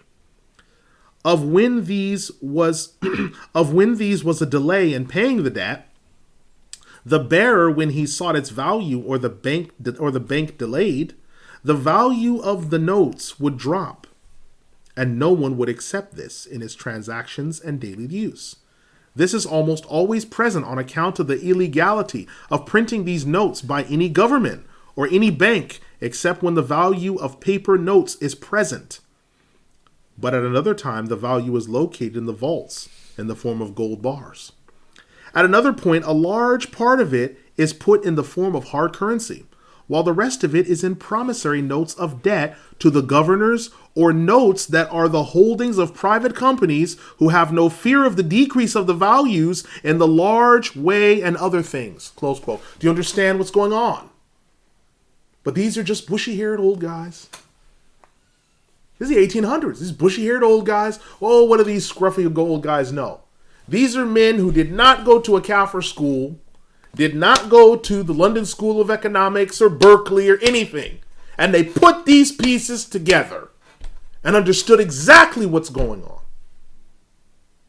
So that gives us a whole nother understanding of who exactly the ulama are. Because this is someone writing this that understands what's going on. Let's complete the quote. He goes on with the quote to say, quote, "This is based on code words and language which are not reached after knowing the basis of it due to the doubts in the debt papers or banknotes. These notes or papers are the only promissory notes and nothing but that. That is known firstly by whoever is reading what is written in the different languages that are the sources. The evidences go with it, along with the conditions that are spread out, whether they are printed by the governments or the banks or companies. Any joining between that and the use of the copper coins and other things present have their points and are connected with metals." Close quote. So, this quote is taken from a book known as Al-Uqud Al-Yaqutiyya. Al-Uqud Al-Yaqutiyya. And this is by Imam Abdul Qadir ibn Badran. Right? The hadith used was quoted by Al-Barzanji, pages 111 to 137 of his text. So this is why I'm saying Al-Uqud Al-Yaqutiyya by Imam Abdul Qadir ibn Badran ad-Dumi. People think that the Maraji' and these people, they don't know anything, that if you have a thorough knowledge of the revealed law, you can't know anything. Now, aren't people now stressing and woofing about all this Illuminati and the banks are doing this and the banks are doing that and all this other stuff and they're adjusting figures and everything? Aren't they talking about this garbage now? Well, this stuff was being talked about before those men were even here. When those men were still in the knowledge of Allah, these scholars were discussing these matters. That's why I say you can't beat the ulama of Islam, because they look at all these things. And the deeper you go into the revealed law, the better knowledge you have of all things.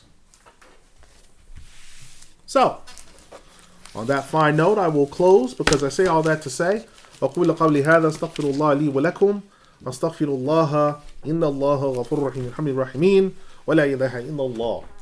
Are there questions over what we've covered today? Yes. You know, on page 8,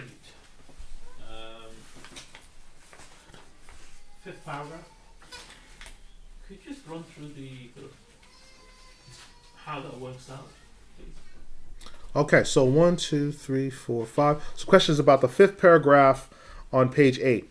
Of when these, meaning pertaining to these, was a delay in paying any debt, the bearer, when he sought its value, or the bank delayed, the value of the notes would drop.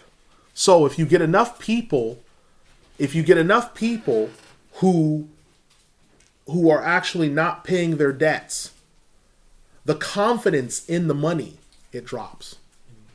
Because not enough people are paying back the loans. If you want to understand this, the 2008 crash, because not only was there not enough money, but people lost faith in the system. Whenever something happens where the investors or the Dow Jones, people are worried about Donald Trump, or when he first got in, it took a hit and everything went down. But then when they felt more confident, then the money went up based upon the confidence that they had in what he could deliver. So money fluctuates. These merchants started fluctuating the money based upon how many people could pay, but also the confidence in it. Now, the next part of it, the value of the notes would drop, and no one would accept this in his transactions and daily use. So the people wouldn't accept this in their transactions and daily use initially. But then he says, this is almost always present on account of the illegality of printing these notes. So he's saying even though the people don't accept it, it's almost always present, even if you don't like it. It's always present on account of the illegality of printing these notes by any government. The government's not printing these notes. So it's almost always present. Why? Because the government doesn't control it anymore. You see, in the beginning, if you notice, he's saying the government is behind, is looking and making sure it has enough for the notes. He says, but this is almost always present, this fluctuating in the money on account of the illegality. It's illegal for the government to print these notes or any bank except when the value of the paper notes is present, but at another time, the value is located in the vaults in the form of gold bars. So it's either illegal except when the value of the paper notes is present, right? So you can either print this, you have to give the value, where you say, okay, I'm going to print 1,000,000 notes. That has to be there in the gold. Or at another time, the value's located in the vaults. So he doesn't mention the vaults of the banks. He's just saying vaults. In the Arabic, it mentions vaults. Somebody's vaults, not the banks. It's located in vaults in the form of gold bars. So someone else has that. In this country, it's the Rothschild family. And the gold is valued and checked at 9:30 and 3:30 every day. The government doesn't control that anymore. They don't have it anymore. So the control of the gold dictates the control of all these other things. And then the control of the money. The United States government doesn't print its own money. It rents it. And the rent is 50 cents a dollar. So when it's printing it, it's already in debt. And you can never recover that debt because you're renting the money. The Federal Reserve Bank's not federal. It's a private institution. So the Imam is already leading into these things before there was a stock market crash of the 1929, 1930, before the Zeitgeist films, before people started talking about Illuminati, before any of this stuff. The Maraji can already see this stuff way away because they started dealing with this stuff and looking at it when they saw the introduction of banks. There's a fatwa that I didn't bring that I should have. And maybe next week I'll bring it. It's a fatwa of Imam Abdul Qadir bin Badran rahimahullah on banks. Because he was asked about banks and he said, banks, he says this word is from Turkish. And it's a loan word that came from Italian. And he says how a bank basically works. He explains how banks work. And he says it's haram to have these. These are interest creating. They're ovens for creating interest. Like ovens make bread. Because you used to have treasuries. You didn't have banks, you had a treasury. A treasury and a bank, they function in different ways. Because a bank is not only allowing you to deposit money, which a treasury, okay, this is where the money's kept. But then the bank is turning around and reinvesting your money in other ventures. Wait a minute, hold on. I didn't give him permission to do that. I didn't give permission to the bank to invest my money in other ventures. That's why when you have run on banks, the banks can't give you all the money. Because it's gone. It's been invested. They've been buying other things. They've been investing in other governments.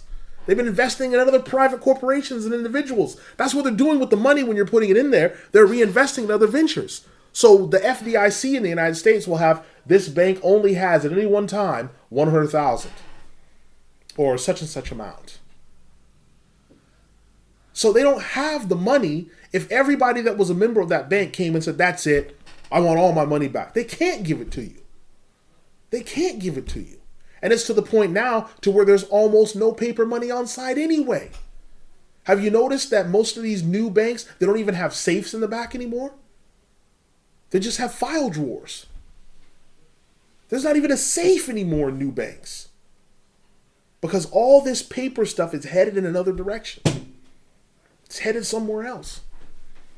And these people saw it, living their lives with their righteousness. They saw it all these years ago. So these aren't a bunch of bushy-haired guys with crooked glasses on their head, wearing sweaters, walking with a wooden cane, and he doesn't know whether it's Monday or Wednesday, but he knows the Surah Al-Fatiha. These aren't the type of people we're talking about.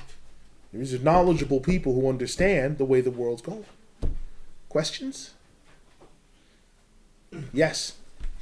So basically on page 1, it's talking about the shooting star. Then it's got a bit in the second half, which is there was something that came out of the lands of the Christians, which is a book inscribed in an animal. So that sort of doesn't really relate to the first half. So if you can just explain that a little bit more. Okay. The question is about the two paragraphs Imam Barzinji had on page 1 regarding the comet, and then on the second paragraph it has to do with something that came from the lands of the Christians. And why that's listed there. Alhamdulillah, salatu wassalamu ala rasulillah. I put it there because the Imam just has it as part of one paragraph. So I just put it there because it's part of one paragraph, and I didn't want to break it up, and it's also part of the rest of the signs and everything else. So I could have put the appearance of comets and other, supernatural things or something such as that. But I just put the appearance of comets because that was the first part of the hadith. Right? Any other questions? Yes? On the last part of page 1, it said people bearing whips like tails of cows and friends. Some people have used this in reference to the Atlantic slave trade.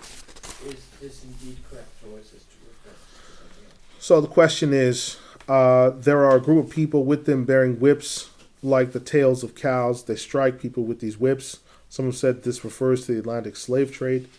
Is there validity in this statement? Alhamdulillah, salatu wassalamu ala rasulillah. I've never heard that before.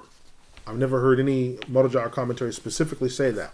What I would say is, perhaps you could use it in the general sense, because the whips that those people bore do resemble those, but that could be the whips.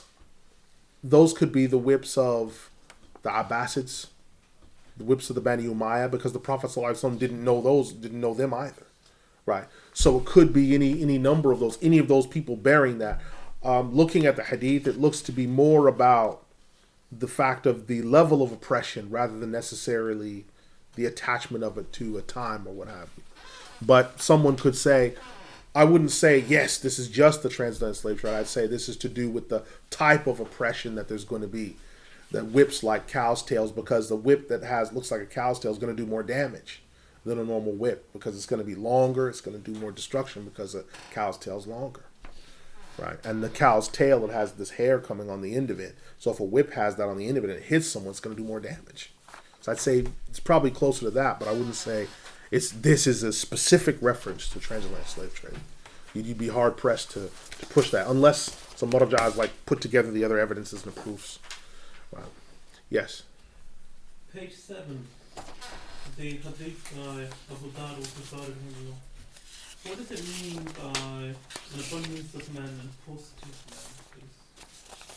Okay, so an abundance of, the question is on page 7 regarding an abundance of women and a paucity of men. Okay, what is meant by this hadith? Alhamdulillah, salatu wassalamu ala rasulillah. This hadith, this part had been covered before, but it refers to, like Al-Qurtubi and others had mentioned, that there will be something that happens where there will be very few men. There will be an abundance of female prisoners of war. There will be many men that will be killed in wars and other fitan, leaving behind a large amount of women who won't be impacted by this.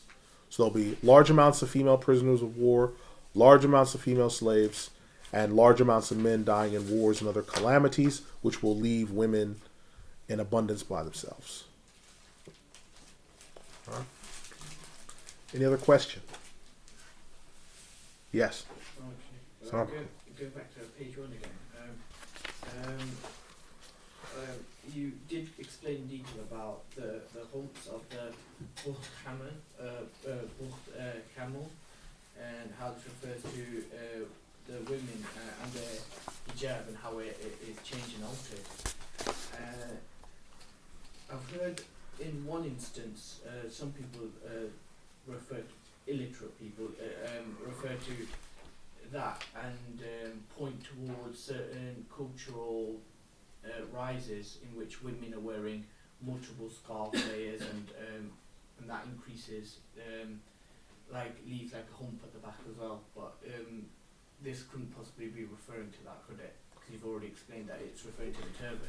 So the question is regarding the Bukht Kamel Hadith on the first page in the women, and is there a possibility that that hadith also discusses the layers that women have that they're putting over their head because they have larger layers of clothing, more layers of headscarf to where the point it's making the head look bigger. Alhamdulillah, salatu rasulillah. I'd say that wouldn't make the head look as large as when they make a very large ponytail or a large bun in the back. Because if you take the hair and gather it up in a bun, even if you leave the hair long, you could have 3 layers on, your head wouldn't look bigger. But when you take the hair, when you gather it together in a bun in the back, and you tie it up or you put pins in it, you make it a bun in the back, it's going to look huge. It's going to look much bigger than even if you had 5 layers. That's what's making the head look big. So the women, because you can see when they're wearing the headscarf that the hair's up in a ponytail because there's this big protuberance in the back of their head, and you think, subhanAllah, this is massive protuberance.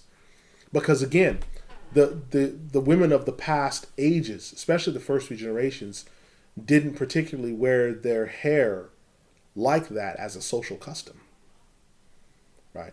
And because this has arisen as a custom, it's led to a number of things. Alopecia in the ladies, because they're tying the scarf so tight, they're pulling it so tight, and the hair's being pulled so tight. I've got a headache. Of course you got a headache. You've pulled your hair so tight, your head is about to explode. I can see what you're thinking. Your hair is pulled so tight. And the headscarf is literally pulled around like it's like how I wear boxing gloves. It's wrapped in tight, the laces are over it, the medical tape is over it. Okay, his hand is not coming out of this. Unless those ladies are boxing, I don't understand why it's so tight. Then they have the big pimples and the infection under the chin because they pulled the chins and the pins are under the chin, they're cutting the chin. And then they've got it around here so tight, right? Because it's literally cutting off circulation. Then they suffer from alopecia because the hair's been pulled too tight. Yeah, man, I've got a headache. Hijab gives me a headache. It makes my eyes slanted. Makes my hair hurt. I got big clumps of hair falling out. I think you need to learn about grooming. That's nothing to do with the hijab. This is a grooming issue. I mean, I'm just any more than if I said to you, well, my amama makes my head stink and gives my hair a foul odor. No, I think you need to wash your hair more. And that's the truth of the matter. So the ladies, they don't know what to do with their hair. They don't know how to, so just put it up in a massive bun. And obviously they sweat and they pick up, so it picks up a little bit of a funk or a smell. Because they haven't gone through these descriptions of as a lady grooming, because there was an interruption in the transmission of that knowledge.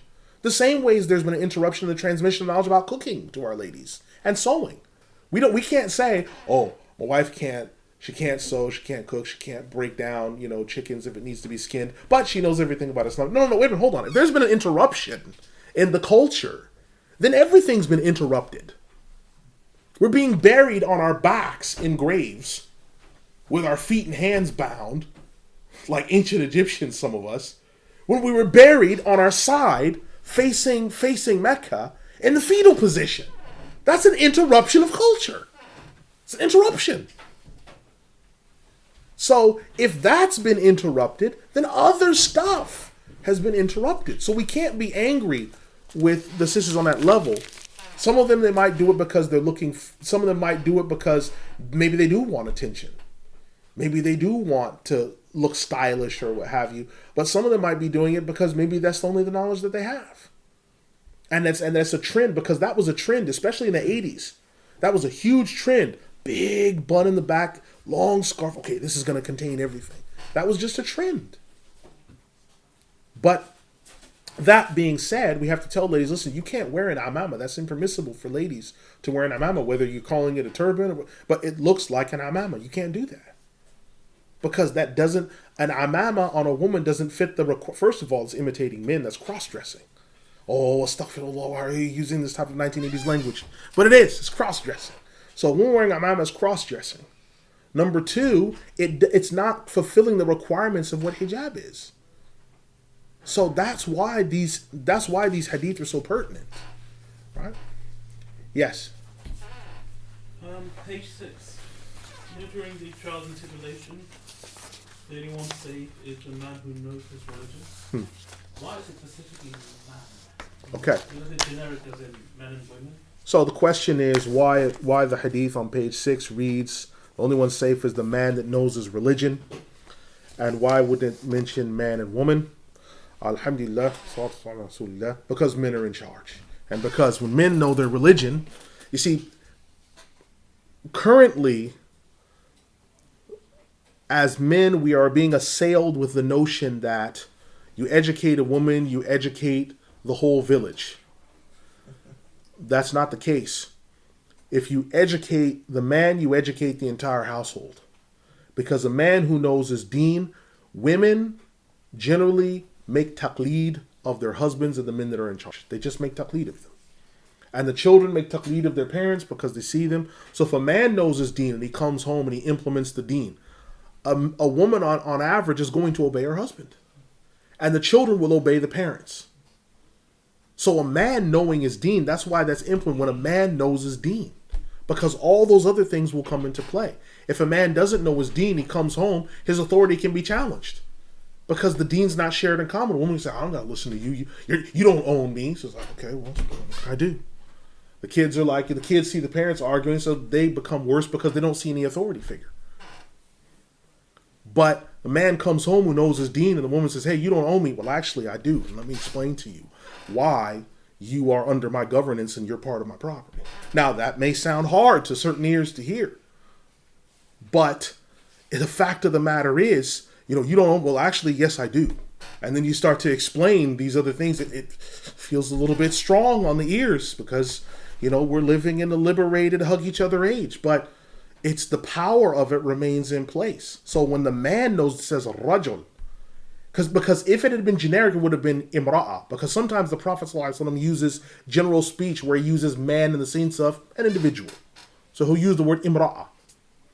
But in this case, or imra, in this case, he said rajul. He didn't say shakhs, he didn't say imra, he said rajul, a man. Because and also men are going to be the ones, there's going to be fewer of us. And we'll fall under fitan and different things like this. And a man falling into fitan can impact an entire nation. It can impact everyone else.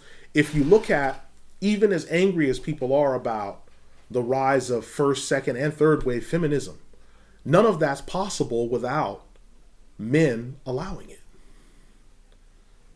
In 1993, I'll mention this very quickly. In 1993, and I was in university, there was a hall that they took out for what was called Women's Day. And there were signs everywhere, strictly no men allowed, everything else. I mean, it looked like a Klan rally. So the area I used to go into, there were pool tables there. And the convention center is, you go through the doors of the pool area and you go into the convention center, the doors are closed. So I thought, I'll just go in, have a quick game of pool, go on to, and there was this backlash. There's female security, female police, female guards. I was patted down by ladies. All these types of things occurred that really threw me off.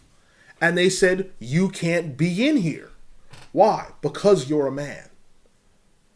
Now, my argument was, but wait a minute. No one's on the loudspeaker. You can't hear me in there. You're inside of the convention center. Just let me play. Just one rack. Let me do one frame. I promise I'll be in and out of here. Let me do a frame. And they wouldn't. Even though they knew that I wasn't going to use that area. How is this all connected up? Because there were men that were outside that when I came out and I was still arguing with the security saying, listen, this isn't right because I'm not hurt. They said, hey man, just let it go. Just let it go and let it flow. To which my response was, you're the reason why we're in this condition. I said, is your wife in there? Yeah. Are you still married? Yeah. You see, you're part of the problem because you let this happen. My sisters aren't in there. My mom's not in there. They're not in there. But you let this happen. I said, when you get home tonight, there's going to be an argument. I know it. Walked off. Because this is what happened. This stuff isn't possible without men allowing it. And then what happens is it becomes so prevalent, there comes a point where you can't put the bullet back inside of the chamber because it's gone too far. So, a man knowing his deen is absolutely paramount. If he knows his deen, his wife will in turn know his deen. Yeah, know the deen, yes. To what degree do you need to know your deen? I mean, is there a bar that you can set? Okay, so The primer, for example. all right. So the question is, to what degree does someone need to know his deen? Alhamdulillah. If we look back at the Hadith of Jibreel and the 4 rings, someone knows the foundational principles of Iman, the basic creed, which someone can find that in the Lum'ah, that's basic. They know the basics of their Islam, that's their fiqh. They do the primer, that's sufficient. Right? Someone knows their ihsan, word of advice or the text on ihsan, that can cover that. Right? Signs of the end of time and such, well, we're plowing through that right now. That is sufficient to have a good grounding in everything that's really required. Outside of that, anything that they do is nafil. Anything that's done is nafil. But knowing those basic things, if somebody just got those 3 or 4 books and said, okay, this is what I've got, and I read my Quran whenever I can, I read some hadith here and there, then they've done everything that can be asked of them. They've done everything. When you start going beyond that, well then that's based upon what are your needs. Well, I own a jewelry store, so I need to know about transactions. Okay, you know about transactions. I'm getting married. I'm 23. I'm getting married. Okay, now you need to know about the rulings on marriage. I'm going on Hajj. Okay, we already know about Hajj. Fantastic. Okay. Well, I'm also opening businesses overseas. Okay, well, now you need to know how to conduct transactions. Transactions from afar. Okay, all right, I need to know that. Or I've bought a farm, and I'm going to be moving to a farm. Okay, now you need to understand how the earth should be treated, how the crop should be rotivated, the zakat al-fitr that's due on. Okay, you need to know things. Once you know your basic fundamental things, now the things you need to know after that are based on a need to know basis. What do I need to know now? Right? Oh, we need to know this. You're going to be an optometrist? Okay, whatever. Are there any rulings related to optometry that I need to be concerned with? Okay, let's find out. I'm going to be a dentist. Are there any rulings regarding dentistry? Oh yeah, that's right, blood. And what if I have a patient who's a Muslim and I'm going to be doing some work on his mouth? I'm giving him a root canal. And as long as he doesn't swallow the blood, I have to make sure to get it all. Is his fast still intact? Because he might ask me. Yeah, that's fine. Okay. Right, so just knowing these things. Yes. So, page 2 and 3, where it says that the Arabs on the tribulation to come, it says that there's going to be men among that have hearts like demons, and what you're supposed to do is hear and obey your emir, even if you should strike your back and take what belongs to you. So the question is that what if your emir is like sort of misguided and stuff? What do you do in that situation? Okay, so the question is regarding the hadith on pages 2 and 3 about obeying the emir even if he strikes your back, and what occurs if your emir is misguided. What do you do? Alhamdulillah. This is a very good question. There is a hadith in the Sahih of Imam Bukhari on this matter, in which the companions were on a journey once, and they had an emir that they'd selected over them. And the emir became angry with them because they were contending with him on some matter. And so he built a fire. And he said, now get in there. And they said, wait a minute. We became Muslim and guided so that we might never go in there. Not so that we might go in. So they refused to obey. And he said, well, then I will not contend with you any further. So they waited until they got back to the Messenger of Allah sallallahu alaihi wasallam, and they asked him about this situation. And he said, it was good that you did not obey him, because had you done so, you would have never come out of the fire that you went into. Meaning, you don't obey people when they tell you to disobey Allah.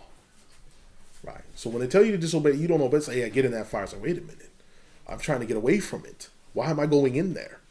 Right? Someone says to you, don't listen to your parents. Wait a minute, what?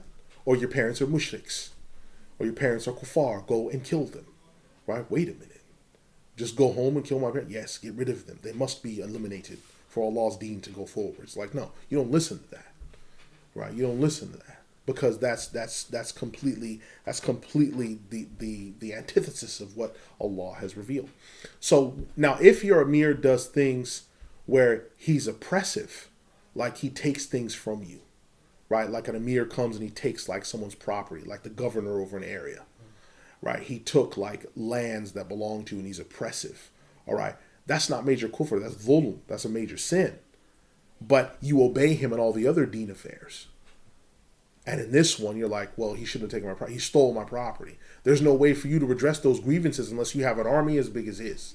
So if you can't, in the meantime, you have to either try to go to court or redress your grievances. But in all the other deen affairs, he's striving in the cause of Allah. He's leading the Jummah Salah. He's doing everything else. But in this area, he's an oppressor. It's like, well, in that case, I'll obey you in all these affairs, but not in this, right?